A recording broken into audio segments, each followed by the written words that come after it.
syahid yang sudah di surga ini, ya Allah tolong hidupkan lagi kembali saya ingin lagi perang lagi dan mati lagi sebagai syahid. Salah satu yang mereka inginkan. Begitu enaknya orang mati syahid. Kemudian ada lagi yang bilang, ya Allah, saya ingin hidup lagi di dunia, ingin menginformasikan kepada kawan-kawan saya betapa nikmatnya orang yang mati dalam keadaan syahid. Ja'far At-Tayyar ditanya ketika dia sudah dengan sayapnya bermain-main di dalam surga, ditanya, kamu mau apa Ja'far? Ternyata minta izin ingin ke Madinah, ingin mengucapkan terima kasih kepada Rasulullah. Luar biasa.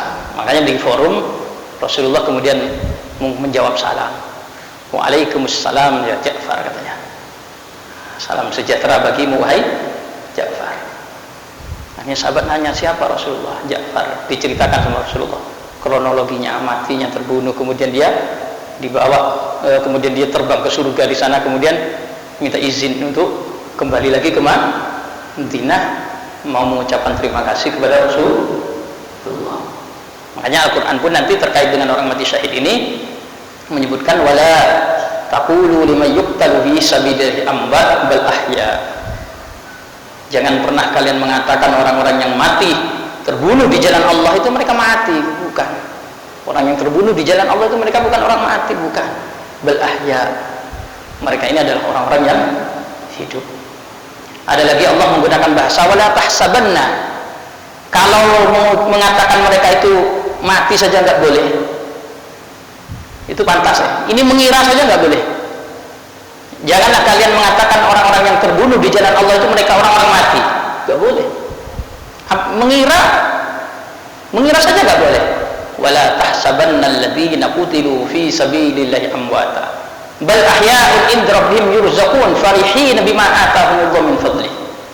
Jangan betul-betul kalian ini mengira bahwasanya orang yang terbunuh di jalan Allah itu mereka ini adalah orang-orang mati. Mengira nggak boleh.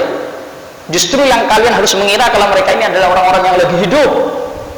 Inda rabbihim, mereka berada di sisi Tuhan mereka. Yurzaqun, mereka di sana mendapatkan rezeki. Farihin bima atahumullah, mereka lagi bergembira, riang dengan apa yang Allah datangkan kepada mereka. Makanya benar kalau semboyan itu iskaliman awud syahidan. Kalau memang mau mati ya mati, kalau mau hidup ya harus jadi orang mulia, kalau memang mau mati ya harus mati sebagai syahid. Ini penting sekali gitu ya, berstatus syahid itu penting. Ya sebenarnya ada yang amalan-amalan yang bisa disamakan dengan syahid banyak. Kadang Rasulullah menyampaikan itu, termasuk sebuah profesi. Kalau jenengan berniaga itu nanti bisa sama seperti orang mati syahid. Caranya bagaimana? Rasulullah juga bersabda, at-tujjar as-sadduq ma'an nabiyyin was-siddiqin wasyuhada. Orang-orang yang pedagang-pedagang yang jujur, dia telah akan surganya membersamai para nabi, bersama orang-orang yang siddiq, wasyuhada, membersamai orang-orang yang mati sebagai syahid. Nah, jadi satu lokasi sama orang yang mati syahid, satu lokasi dengan orang yang siddiq, satu lokasi dengan para nabi. Syaratnya apa? Kalau kita berprofesi sebagai pedagang, berusahalah menjadi pedagang yang jujur. Jangan sampai dusta, apalagi pakai sumpah-sumpah.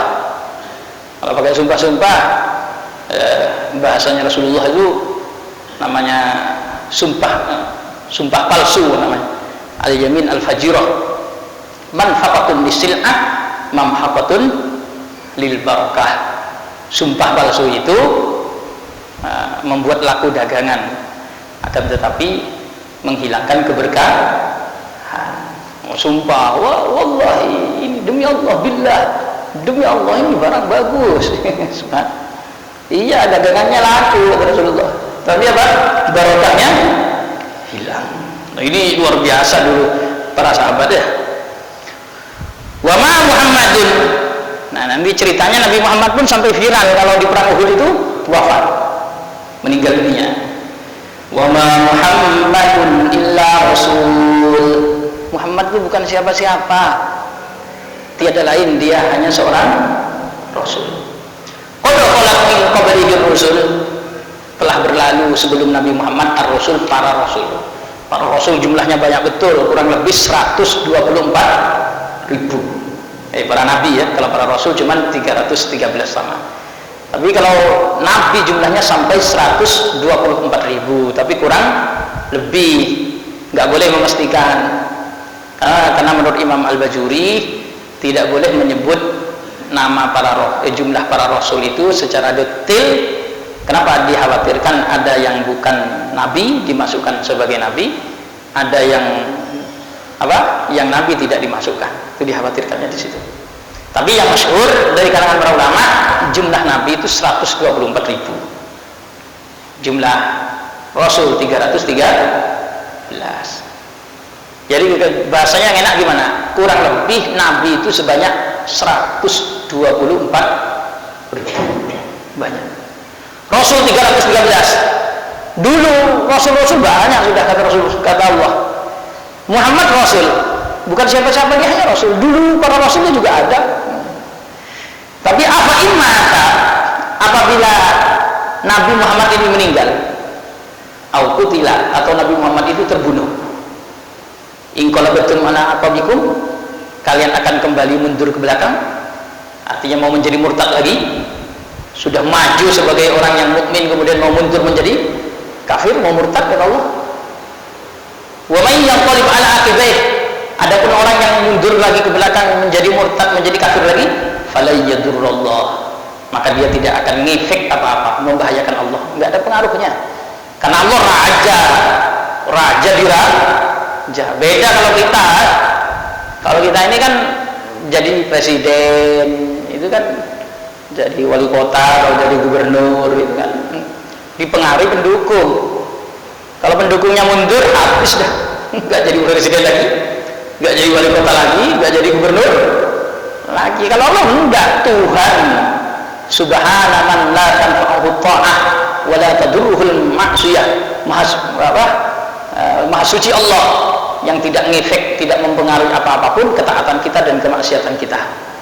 Bagaimanapun Allah tetap Allah, Allah tetap Tuhan. Kamu mau nyembah Allah, Allah tetap Tuhan. Allah nggak disembah, Allah pun juga tetap Tuhan.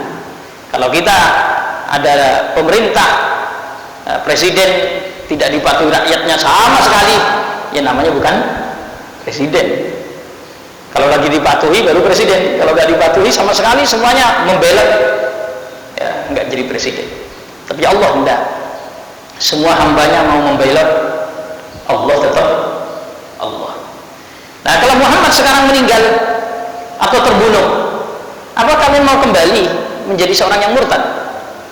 Kalau memang kalian murtad, enggak ngaruh apa-apa sama Allah. Fala yadurullah, sama sekali enggak akan berpengaruh kepada Allah sayyan sedikit pun. Wa sayajzillahu syakirin, dan Allah akan membalas orang-orang yang pandai berterima kasih. Tapi kalau masih tetap mau beriman, tetap meskipun Nabi Muhammad sudah meninggal, tetap saja dia menjadi orang mukmin, bersabar dengan iman, akan tahu balasan Allah Subhanahu wa taala. Ini ayat ini sebenarnya berkaitan dengan perang Uhud, karena waktu perang Uhud ketika kaum muslimin itu kalah, sampai-sampai Nabi Muhammad itu kemudian posisi kepalanya itu kena batu, kemudian giginya itu kemudian rompal, kemudian Nabi Muhammad gak bergerak lagi sudah, sehingga ada yang menginformasikan Muhammad qad mat, katanya. Nabi Muhammad sudah meninggal. Ada yang menginformasikan Muhammad qad qutil, Muhammad terbunuh. Disitulah ujian bagi kaum muslimin. Loh, kadang begitu, kalau pemimpinnya kalah ini gimana? Akhirnya mereka goncang. Ada yang mau murtad, ada yang mau ini, goncang. Nah, ini kemudian informasi ini kemudian ditepis oleh Allah Subhanahu wa taala dengan bahasa wa ma Muhammadun illa rasul qad khalat min qablihi rusul. Dan ini akhirnya dijadikan oleh Sayyidina Abu Bakar As-Siddiq pada saat betul-betul nyata wafatnya Rasulullah nanti pas meninggal. Sayyidina Umar saja lupa. Sekali Sayyidina Umar itu ya bahasanya lupa atau saking cintanya sama Rasulullah, kemudian nggak terima kalau dibilang Rasulullah wafat. Sekali Sayyidina Umar ketika wafatnya Rasulullah, sahabat semuanya pada sedih, menangis dan seterusnya, kehilangan Rasulullah. Sayyidina Umar datang, siapa yang bilang Muhammad mati? Dibawa pedangnya sama Sayyidina Umar. Akhirnya Sayyidina Abu Bakar bacakan ayat ini, wa ma Muhammadun illa rasul qad khalat min qablihi ar-rusul afa imma ta'awqutilan qalabtum ala a'qabikum.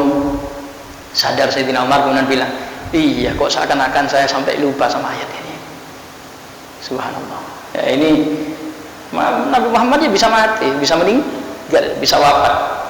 Makanya orang kalau mengkultuskan orang lain sampai kayak apa, jangan mengira dia agak punya kelemahan. Satu-satunya kelemahan yang tidak bisa dipungkiri apa? Kematian.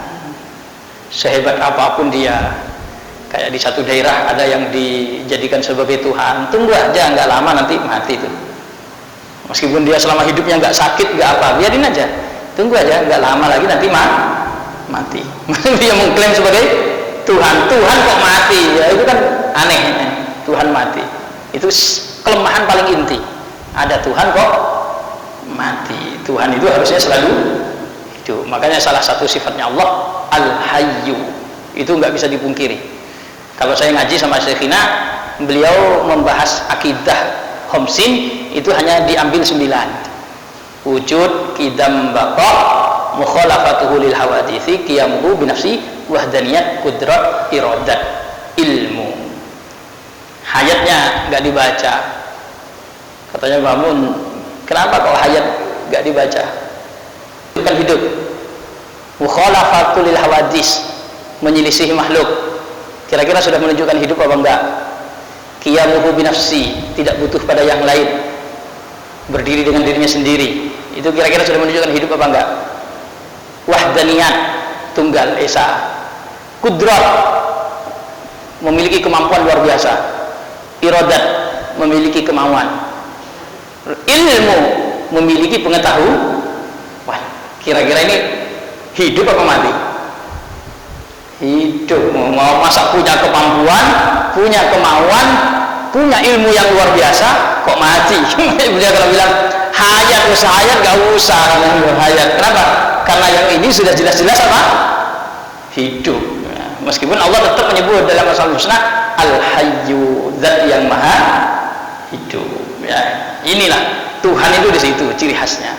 Tapi kalau apa? Kalau Nabi Muhammad waktu kapan nanti ya harus meninggal dunia. Akan tetapi tetap dalam hati kita yang dimaksud wafatnya Nabi Muhammad bukan seperti wafat-wafat yang kita maksud, meninggal yang kita maksud. Jangankan Nabi Muhammad, jangankan orang mati, Nabi Muhammad, orang mati syahid saja, itu saja kita nggak boleh mengira mereka itu seperti orang mati yang kita maksud dalam pikiran kita itu. Tetapi mereka adalah orang yang hidup, apalagi Nabi Muhammad Sallallahu Alaihi Wasallam yang kita ziarah, berkunjung kepada beliau di Madinah. Kata Rasulullah sendiri bilang, man zarani ba'da wafati faka'annama zarani inda hayati. Siapa yang berkunjung kepadaku pada saat aku sudah tiada, itu sama pada saat berkunjung denganku pada saat aku masih hidup.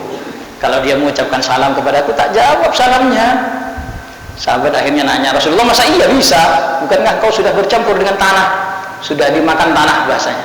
Oh, kata Rasulullah, innallaha harraman arba an ta'kula ajsadal anbiya. Kata Allah, haram bagi tanah untuk memakan jasadnya para nabi. Ternyata kita mendapati itu bukan hanya para nabi. Jadi beberapa kali nengok kan, bahwasanya banyak orang-orang yang Allah istimewakan, tubuhnya diharamkan oleh Allah untuk dimakan apa? Tanah. Dan itu sering terjadi, apalagi baginda Nabi Muhammad Sallallahu Alaihi Wasallam. Insyaallah sampai di sini karena sudah siang. Besok aja hari Kamis insyaallah kita buka sesi tanya jawab. Subhanakallah bihamdik asyhadu an la ilaha illa anta astaghfiruka wa atubu ilaik. Assalamualaikum warahmatullahi wabarakatuh.